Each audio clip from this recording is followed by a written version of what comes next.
नमस्कार, मैं रवीश कुमार। वोटर को कैश बांटा जा रहा है क्योंकि बिहार में चुनाव हो रहा है। क्या इसलिए बिहार में कैश बंट रहा है ताकि वोट खरीदा जा सके? लगता है बिहार में वोट चोरी के मुद्दे को ठंडा करने के लिए वोटर के खातों में कैश पहुंचाया जा रहा है। जिसे पता नहीं, जिसने मांगा भी नहीं, उसके खाते में भी बिहार सरकार का कुछ ना कुछ पैसा पहुंच जा रहा है। जिस रफ्तार से पैसा बंट रहा है, लगता है चुनाव आते आते सभी 7 करोड़ वोटर की जेब में सरकार पैसा पहुंचा चुकी होगी या हर वोटर के परिवार के खाते में पैसा डाल चुकी होगी। किसी को 1000, किसी को 1100, किसी को 500, किसी को 10,000 तो किसी को 15,000 बंट रहा है। किसी को पेंशन, किसी को मानदेय, किसी को अनुदान, किसी को टैबलेट और किसी को स्मार्टफोन। जुलाई से लेकर सितंबर के बीच बिहार सरकार ने पैसे बांटने के लिए ऐसी ऐसी योजनाएं खोज कर शुरू की हैं कि आप हैरान रह जाएंगे। पैसा देने के लिए नए नए वर्गों का पता लगाया जा रहा है और लगाया जा चुका है। कहीं वकील के नाम पर तो कहीं 12वीं पास के नाम पर पैसे दिए जा रहे हैं। मुझे तो लगता है कि इस समय अगर आप पटना में रिक्शा से मुख्यमंत्री सचिवालय के सामने से गुजर रहे हैं तो आपके लिए भी एक योजना बन जाएगी, मुख्यमंत्री रिक्शा भ्रमण प्रोत्साहन योजना।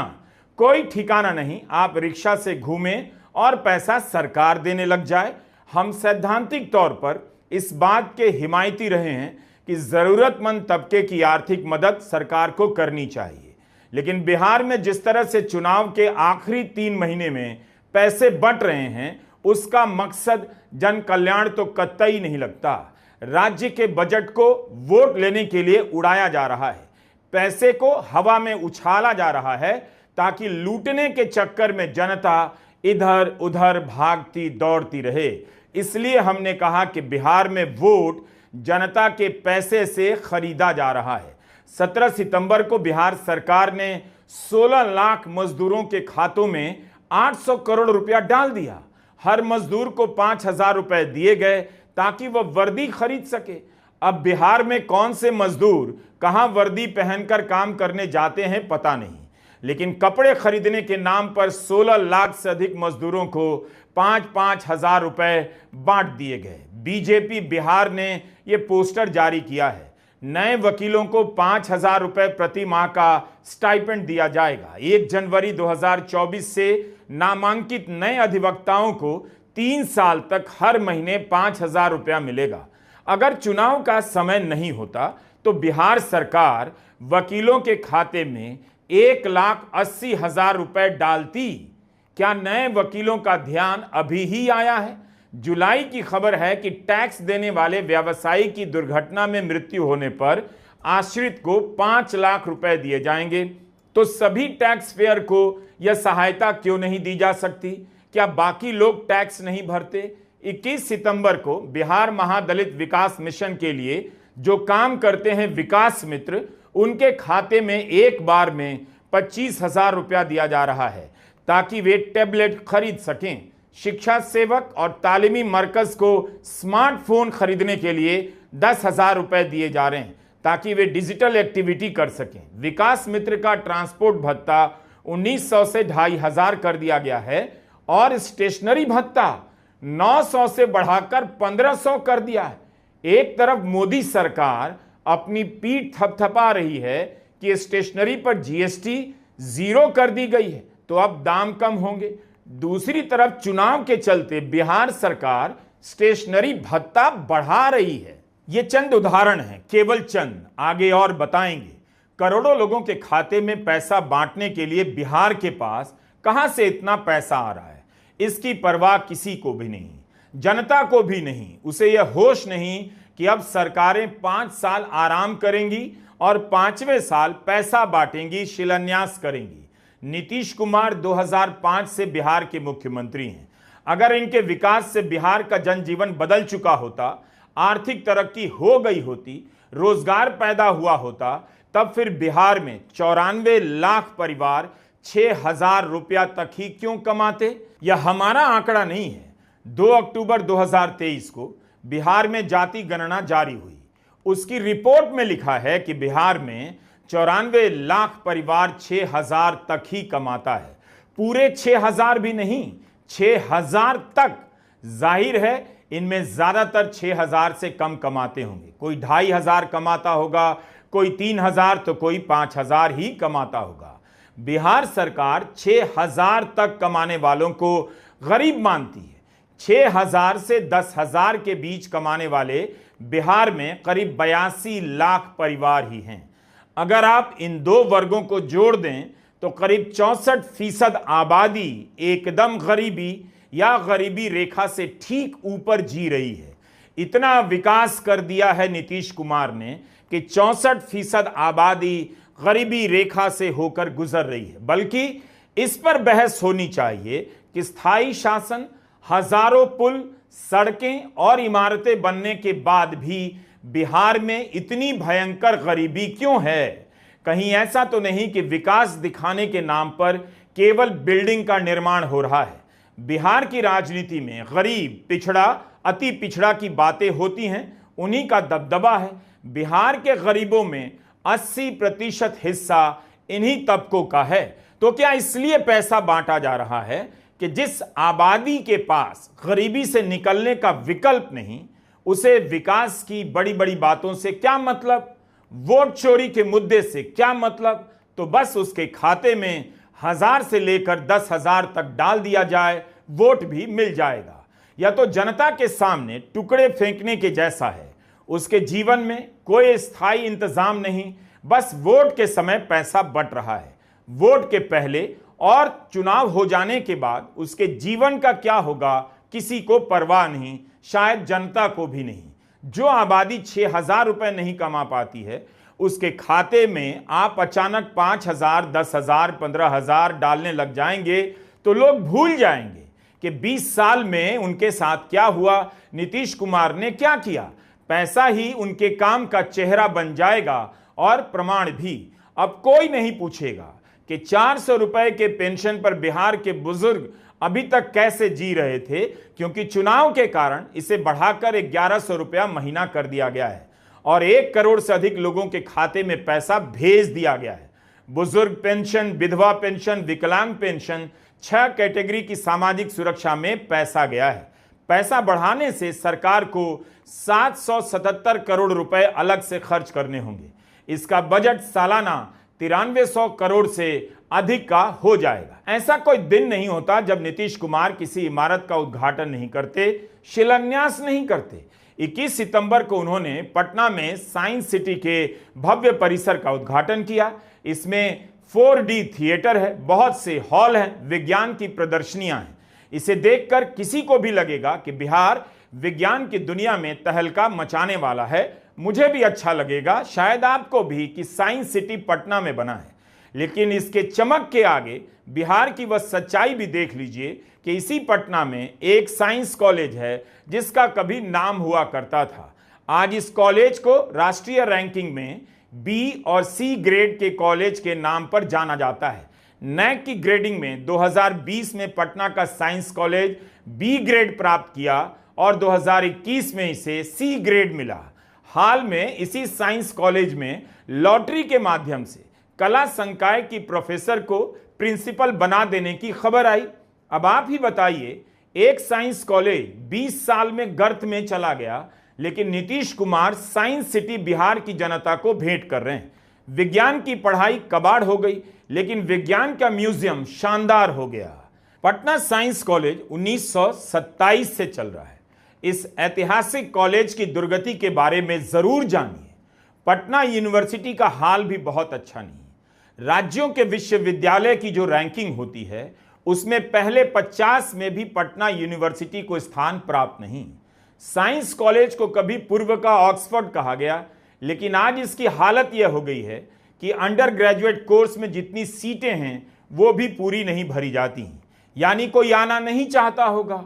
जून 2025 में अखबारों में रिपोर्ट छपी है कि कॉलेज सैंक्शन की गई सीटों को भी पूरा नहीं भर पा रहा है। 2 राउंड की काउंसलिंग के बाद भी 1,000 से अधिक सीटें खाली रह गई हैं। पिछले साल जून में इसी तरह की खबर छपी, 140 से अधिक सीटों पर छात्र नहीं आए। एडमिशन साइकिल पूरी होने पर पटना यूनिवर्सिटी की साइंस और कॉमर्स की 950 से अधिक सीटें खाली रह गईं। यह सब खबरें छपी हैं। एक समय में लोग पटना साइंस कॉलेज में एडमिशन का ख्वाब देखा करते थे। मतलब आज से 30 साल पहले की बात कर रहा हूं। 30 साल में साइंस कॉलेज लोगों के सपनों से गायब हो चुका है, लेकिन पटना में साइंस सिटी का अवतार हो गया है। अब आप खुद से यह सवाल पूछिए कि एक ढंग का साइंस कॉलेज नहीं है, जो था पटना में उसकी हालत खराब है, लेकिन उसी पटना में 889 करोड़ की लागत से 21 एकड़ में साइंस सिटी बन गई है। जाहिर है आप इमारत और थिएटर पर मोहित हो जाएंगे, रील बनाने लग जाएंगे और भूल जाएंगे कि इस राज्य में साइंस सिटी तो है, लेकिन उसी शहर का साइंस कॉलेज नैक की रेटिंग में बी ग्रेड और सी ग्रेड प्राप्त करता है। साइंस सिटी तब शोभा देती जब बिहार में कम से कम 10 बेहतर साइंस कॉलेज होते, या कम से कम राजधानी पटना का ही साइंस कॉलेज कुछ काम का होता। इसलिए यह उदाहरण दिया ताकि आप इस मॉडल को समझें। मॉडल यह है कि बिहार की जनता की आर्थिक हालत खराब है, लेकिन उसकी जेब में पैसे बांटने के लिए बिहार के पास पैसा इफरात है। नौकरी नहीं है, लेकिन खोज खोज कर युवाओं के नाम पर पैसे दिए जा रहे हैं। 1 जुलाई 2025 को नीतीश कुमार सरकार ने एक नई योजना बनाई, सीएम प्रतिज्ञा स्कीम। इसके तहत 12वीं पास छात्रों को हर महीने 4,000 रुपए मिलेंगे। आईटीआई डिप्लोमा वाले युवाओं को 5,000 रुपए हर महीने और बीए एमए वाले युवाओं को 6,000 हर महीने मिलेंगे। इसके अलावा मुख्यमंत्री स्वयं सहायता भत्ता योजना के तहत 20 से 25 साल वाले बेरोजगार युवाओं को 2 साल तक हर महीने 1,000 रुपए दिए जाएंगे। इस पर बिहार सरकार 2850 करोड़ खर्च करेगी। तो पढ़ाई करने वाले को मिलेगा 6,000 और नौकरी के लिए ट्राई करने वाले को मिलेगा 1,000। क्या बढ़िया हिसाब है। बाकी साल युवा भर्ती के लिए लाठियां खाते रहें, चुनाव आ गया है तो जेब में पैसा भरते रहें। नीतीश कुमार ने लिखा है कि इन योजनाओं के माध्यम से युवाओं को सक्षम बनाना चाहते हैं। सरकार चाहती है कि रोजगार के अवसर मिले। क्या रोजगार के अवसर इन पैसों से बन जाएंगे? 20 साल में उनकी सरकार से अवसर नहीं बने तो एक महीने के 1,000 से अवसर पैदा हो जाएंगे। बिहार में रोजगार की संभावनाएं क्या हैं? आप पिछले 20 साल के स्केल पर देखिए, बिहार कहां नजर आता है।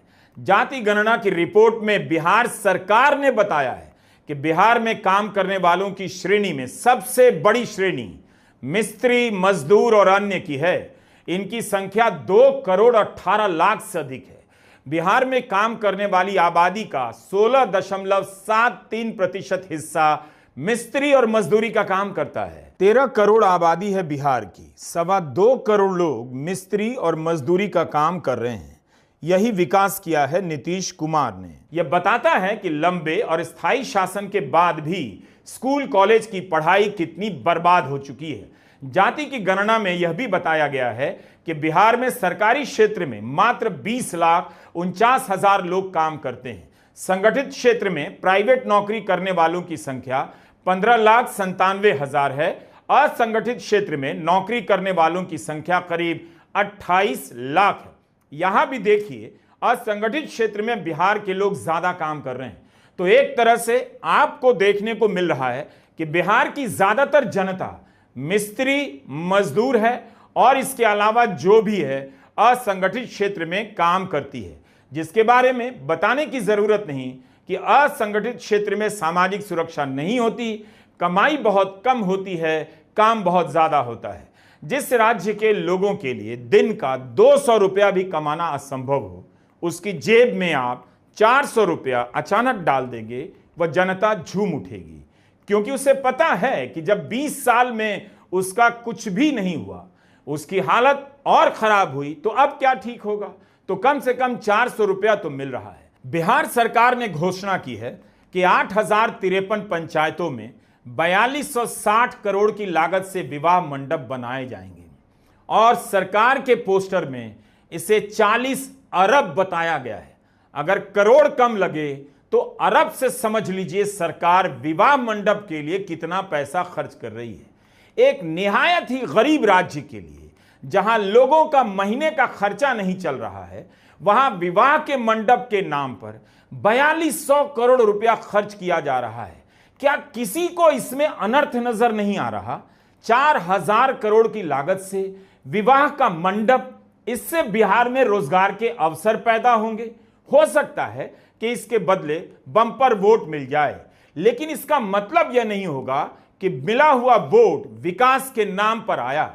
जो भी वोट मिलेगा पैसे बांटने के कारण मिलेगा और इस तरह की बेकार की योजनाओं से मिलेगा। 20 सितंबर को मुख्यमंत्री नीतीश कुमार ने 49 लाख लाभार्थियों के खाते में 2920 करोड़ ट्रांसफर कर दिया। शिक्षा योजना से जुड़े इन लाभार्थियों के खाते में पैसे गए। एक तरफ पुरानी योजनाओं में पैसे ठेले जा रहे हैं, तो दूसरी तरफ नई नई योजनाएं शुरू कर दी जा रही हैं। पैसे देने के लिए योजनाएं बनाई जा रही हैं ताकि हर मोहल्ले, हर नुक्कड़ पर कोई ना कोई ऐसा मिल जाए जिसे नीतीश कुमार की सरकार से पैसा मिला हो। वोट का समय आता है तो सरकारें विलुप्त होती कलाओं पर भी मेहरबान हो जाती हैं, उसकी भी चिंता करती हैं। मुख्यमंत्री गुरु शिष्य परंपरा भी है। 1 करोड़ से कुछ अधिक की इस योजना के तहत गुरुओं को 15,000 प्रतिमाह मिलेगा, संगतकार को 7,500 और शिष्यों को 3,000। यह योजना भी सितंबर में लॉन्च की गई है। इसका मतलब है कि कला के जो रूप विलुप्त हो चुके हैं, उन्हें संरक्षण और प्रोत्साहन के नाम पर योजना शुरू हुई है। यह अच्छी योजना है, लेकिन क्या इसे 5 साल पहले या बहुत पहले शुरू नहीं होना चाहिए था? कलाकारों की पेंशन के लिए सीएम कलाकार पेंशन योजना भी लॉन्च हो गई है, जिसका बजट 1 करोड़ रुपया है। पत्रकार भी पीछे नहीं, उनकी पेंशन की भी व्यवस्था हो गई है। जुलाई महीने में बिहार पत्रकार सम्मान पेंशन योजना के तहत अब सभी पात्र पत्रकारों को हर महीने 6,000 रुपए की जगह 15,000 रुपए पेंशन की राशि दी जाएगी। जिस देश में मीडिया की दुर्गति हो गई है, जिस देश में मीडिया नाम भर का रह गया है, उस देश में पत्रकारों के लिए पेंशन की राशि बढ़ा दी गई है। यह बहुत बड़ी बात है। जो सरकार अपने कर्मचारियों को पेंशन नहीं देती है, कहती है बजट नहीं है, बर्बाद हो जाएगी, वह तरह तरह की योजनाओं के नाम पर अलग अलग सामुदायिक वर्ग को पेंशन बांट रही है।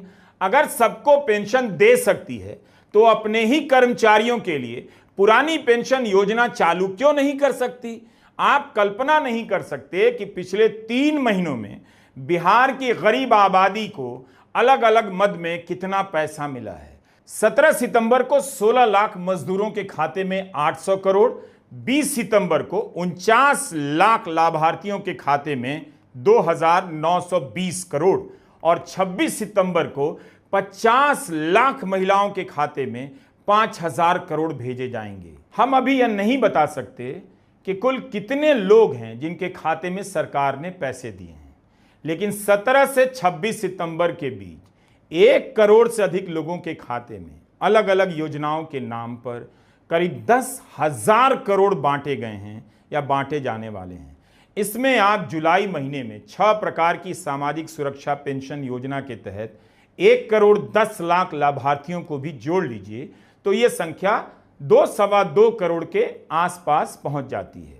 काश हमारे पास समग्र जानकारी होती कि जुलाई से लेकर सितंबर के महीने में बिहार सरकार ने 10,000 करोड़ रुपया बांटा है या 15,000 करोड़ रुपया बांट दिया है।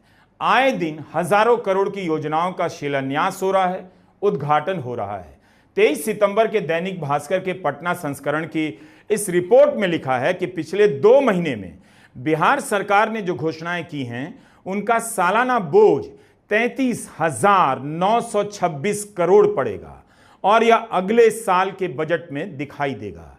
रिपोर्ट में बताया गया है कि सरकार को इस बोझ का अंदाजा था, इसलिए पहले ही जुलाई से सितंबर तक 16,000 करोड़ रुपए का कर्ज लेने की तैयारी कर ली गई थी। यह पिछले साल की इस अवधि की तुलना में 4,000 करोड़ ज्यादा है। क्या चुनाव जीतने के लिए बिहार को बर्बादी की ओर ठेला जा रहा है? अचानक से इतना पैसा कहां से आ रहा है जो बांटा जा रहा है? कोई नहीं जानता कि चुनाव के बाद इन योजनाओं का क्या भविष्य होगा। विपक्षी दल भी इससे होड़ करेंगे और इसका दुगना तिगुना देने का वादा करेंगे।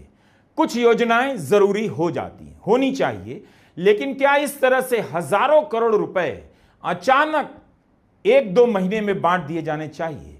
नीतीश कुमार भले प्रेस कॉन्फ्रेंस नहीं कर रहे हैं, भाषण भी कम दे रहे हैं, लेकिन उनकी सार्वजनिक मौजूदगी को बनाए रखने के लिए एक नया तरीका निकाला गया है। आप नीतीश कुमार के हैंडल पर जाकर देखिए, वे ऐसी ऐसी जगहों पर जाते हैं जहां केवल सरकारी अफसर नजर आते हैं, दो चार लोग या मंत्री, ताकि वहां कोई ऐसी बात ना हो जिससे जनता में बहस छिड़ जाए कि नीतीश कुमार की सेहत अब मुख्यमंत्री पद पर रहने लायक नहीं है। फोटो दर फोटो देखने के बाद लगा कि नीतीश कुमार को दूसरे ढंग से सक्रिय दिखाया जा रहा है, लेकिन आप उस नीतीश कुमार को नहीं देख पा रहे हैं जो चुनाव के दिनों में बिहार की सड़कों को धांग दिया करते थे, अपने भाषणों से ऊर्जा पैदा कर देते थे। इस समय आप ज्यादातर नीतीश कुमार का फोटो देखते हैं। मुख्यमंत्री नीतीश कुमार ने शिलान्यास और उद्घाटन का रिकॉर्ड बना दिया है। अगर इससे जुड़ी सूचनाओं को ध्यान से देखेंगे तो पता चलेगा कि शिलान्यास करने वाली योजनाओं की संख्या बहुत ज्यादा है और उद्घाटन करने वाली योजनाओं की संख्या बहुत कम है। इसका मतलब यह हुआ कि योजनाएं कम पूरी हुई, लेकिन वो कम ना लगे, इसलिए दर्जनों से लेकर सैकड़ों योजनाओं के शिलान्यास के साथ उनका उद्घाटन किया जा रहा है, ताकि उद्घाटन कम भी नजर आए तो शिलान्यास ज्यादा दिखे। इस तरह से जनता की आंखों के सामने धुआं पैदा किया जा रहा है। 22 सितंबर को नीतीश कुमार ने 10,929 करोड़ की योजनाओं का शिलान्यास किया, लेकिन उद्घाटन किया 282 करोड़ की योजनाओं का। 15 सितंबर को पूर्णिया में 36,000 करोड़ से अधिक की योजनाओं का शिलान्यास और उद्घाटन किया गया है। 3 सितंबर से लेकर 10 सितंबर के बीच मुख्यमंत्री पटना में 1433 करोड़, 1159 करोड़, सिवान में 558 करोड़, भोजपुर में 740 करोड़, बक्सर में 603 करोड़, सारण में 1203 करोड़, गया में 899 करोड़ की योजनाओं का शिलान्यास और शुभारंभ करते हैं। इसकी सूचना हमने उनके ट्विटर हैंडल से ली है। सितंबर महीने में ही शिलान्यास और उद्घाटन के 10 से अधिक कार्यक्रम हो चुके हैं और इनकी लागत जोड़ेंगे तो 30,000 करोड़ से अधिक पहुंच जाती है। अगर पूर्णिया जिले के कार्यक्रम को भी जोड़ दें तो नीतीश कुमार ने 66,800 करोड़ की योजनाओं का शिलान्यास कर दिया है। इनमें कुछ उद्घाटन भी है। क्या इस वक्त बिहार सरकार का हर अफसर इसी काम में लगा है कि शिलान्यास की संख्या 1300 नजर आए, 1500 हो जाए, घोषणा की राशि 30,000 करोड़ हो जाए? इसके लिए फाइल में किसी सड़क का नाम जोड़ दो, किसी भवन का नाम जोड़ दो। कम से कम 20 साल से मुख्यमंत्री की कुर्सी पर रहने के बाद यह सब करने की नौबत नहीं आनी चाहिए थी। विकास इस तरह से हो जाना चाहिए था कि लोग खुद दिखाया करते। सरकार जिस स्केल पर घोषणाएं कर रही हैं, उनकी रिपोर्टिंग करने की क्षमता अब गोदी मीडिया में नहीं है। ज्यादातर पत्रकारों की समझ भी नहीं है कि योजनाओं की रिपोर्टिंग कैसे की जाती है, तो आपको कभी सही तस्वीर नजर नहीं आएगी कि एक एक जिले में पिछले चुनाव में कितने हजार करोड़ की योजनाएं लॉन्च हुई और इस चुनाव से पहले कितने हजार करोड़ की योजनाएं लॉन्च की जा रही हैं, दोनों का क्या हाल है। बस आपको पैसा दिखेगा जो आपके खाते में आया है, इसलिए पैसा दिया जा रहा है। बाकी सारी बातें तो फोटो खिंचाने के लिए हैं। नमस्कार, मैं रवीश कुमार।